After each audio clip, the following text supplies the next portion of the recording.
Today we will be taking 2 photographs. You might think, wow, an entire video just to take 2 quick pictures? But don't be so quick to snap those pictures just yet. There's a lot of valuable information that can go into taking a successful, pleasing to the eye photograph. Let's start with some basics. First, you want to take a photo with an interesting composition, or in other words, you want to arrange the subject and the details in your photograph in a unique way. We can do this by following something called the rule of thirds. This is when you place your subject to the left or the right of your image, leaving the other 2/3 mostly open.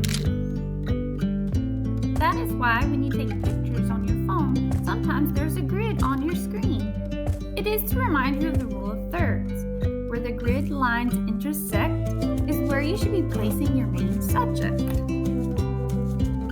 Just be sure the background isn't too busy or the viewer might get distracted and not know what's important. Do you know the number one thing you need in order to take a picture? Other than the camera itself, of course, is light. Your camera works like an eye and needs light in order to record and capture images. So it's important to find nice lighting to capture the best images possible. Natural light like the sun is the best, but artificial lights like lamps work okay too.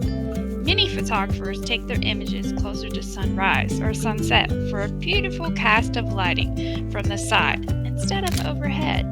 It's also nice to move around your subject to find the best lighting possible.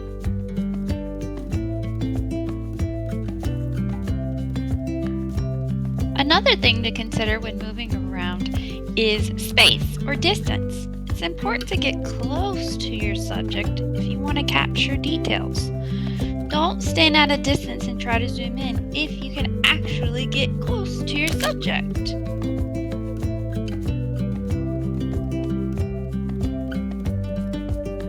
If you are taking a landscape photo or a photo less about the details and more about the whole area, be sure to back up and get all the surroundings included.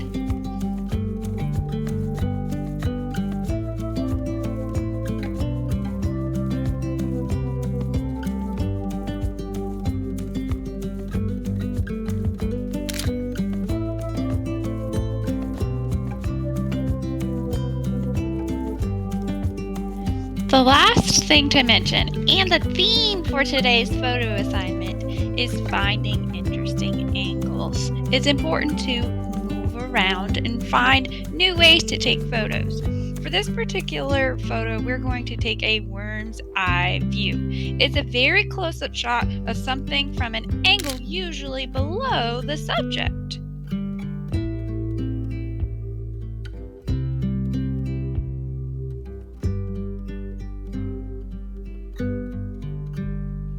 The second photo angle we'll be taking is called bird's eye view. Bird's eye view is a photo of something at an angle from above. Be sure to always practice safety when taking pictures at different angles. So are you feeling ready to take some amazing photos? Grab your camera or camera phone and get out there. Take one worm's eye view photo and one bird's eye view photo. Be sure to follow the rule of thirds, find plenty of good lighting, and always move around to get the best possible pictures. And I can't wait to see yours.